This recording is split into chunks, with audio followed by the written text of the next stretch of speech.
السلام علیکم زائرینوں، بہت خوبصورت سی ایک جو دل کو آپ کے چھونے والی ہے، بہت پیاری ایک واقعہ ہے، آپ سنیں ذرا غور فرمائیے۔ بنی اسرائیل میں ایک آدمی رہتا تھا جو کہ وہ بہت گناہ گار تھا۔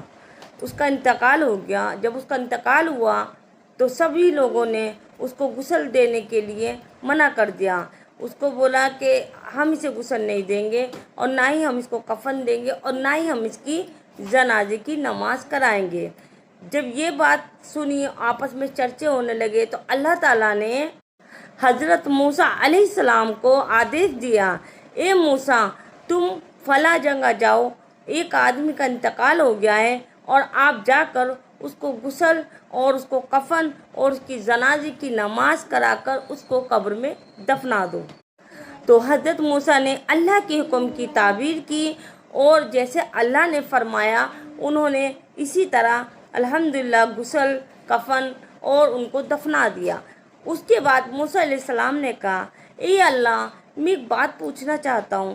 اللہ، وہ اتنا گناہ گار تھا کہ لوگوں نے اس کی جنازے کی نماز، کفن، مٹی دینے کے لیے منع کر دیا، پر اللہ تو نے مجھے اس کے لیے بھیجا ہے، تو اللہ میں کیا پوچھ سکتا ہوں کہ آخر اللہ ایسی کیا بات ہے جس سے تجھ سے راضی ہو گیا؟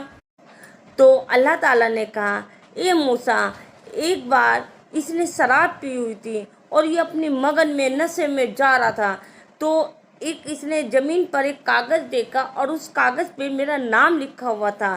اس نے وہ کاغذ بڑے احترام سے اس کاغذ کو اٹھایا اور اس کو صاف کر کے اسے چوما اور کہا، اے اللہ، میرے اللہ کا نام اور زمین پر نے یہ گستاخی کری کہ میرے اللہ کا نام لکھ کر اور اس کو سڑک پر ڈال دیا۔ اس نے اسے اٹھا کے اسے گلے سے لگا کے اسے چوما۔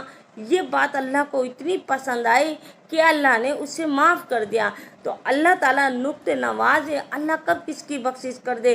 اللہ کہتا ہے کافر کو کافر نہ کہو، وہ نہ جانے کب ایمان لے آئے۔ اور کچھ لوگ ایسے ہوتے ہیں کہ ترنت انگلی اٹھا لیتے ہیں، یہ نہیں دیکھتے کہ اگر ہم ایک انگلی اٹھا رہے ہیں تو 4 انگلی اپنی طرف ہے۔